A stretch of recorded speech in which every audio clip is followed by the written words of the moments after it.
Indian store घरापासून लांबच आहे. जाऊन येऊन म्हटलं तरी कमीत कमी 1 तास लागतो.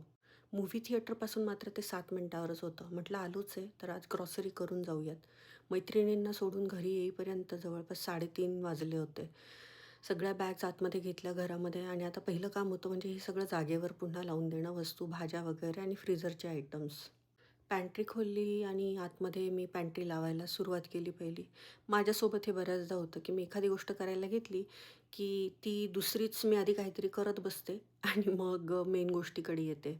सो ग्रॉसरीऐवजी आधी पॅन्ट्री साफ केली आणि मग आणलेले सगळे आयटम्स मी ग्रॉसरीमध्ये प्रॉपर असे भरून ठेवले. एम्प्टी झालेल्या बॅग्स काढून टाकल्या, बरण्या नीट लावल्या, सगळं छान टापटीप केलं. पण आता किचनची कंडिशन बघा काय झाली आहे ती. आता हे मोठं काम वाढलं माझं. म्हटलं आता एवढं सगळं किचन आवरायचं आहे, तर आवरेपर्यंत सगळे पॅरलल कामं करूयात. आठवडा सोपा जाण्यासाठी मी काही गोष्टी सॅटर्डे संडेच करते. ह्यात त्याचेच प्रिपरेशन्स होते. शेंगादाणे भाजून मी त्याचा कूट वगैरे रेडी करून ठेवते. काही तसेच भाजलेले ठेवते. भाजीमध्ये इझिली वापरता येतात. पनीर वगैरे रेडी करून ठेवते, जेणेकरून ते वापरता येते इझिली. नाहीच जमलं पनीर बनवायला घरी, तर मी बाहेरूनही आणते, असंही काही नाही. बट घरचं प्रेफर करते. त्याच्यानंतर इडली डोशाचं बॅटर वगैरे बनवून ठेवलं. सायमल्टेनियसली मी दुसऱ्या बाजूला रोबो व्हॅक्यूमही ऑन करून दिला होता. ॲटलीस्ट बाकी काही नाही, तर हा कमीत कमी सगळ्या घरामध्ये फिरून व्यवस्थित सगळ्याकडची डस्ट काढतो, बारीक-सारीक कचरा उचलतो.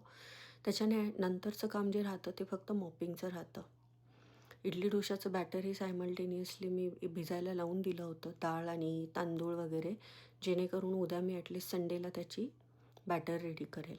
याच्यानंतर मेन होतं आता म्हणजे सगळे भाज्या आवरणं आणि राहिलं होतं डिनर आणि नंतर शेवटी क्लीन करणं.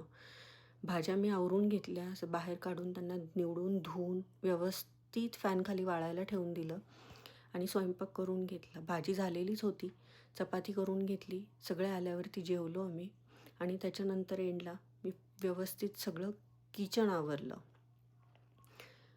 त्याच्यानंतर जे समाधान मिळतं ना स्वच्छ किचन बघण्याचं, ते आहाहाहा! वाह!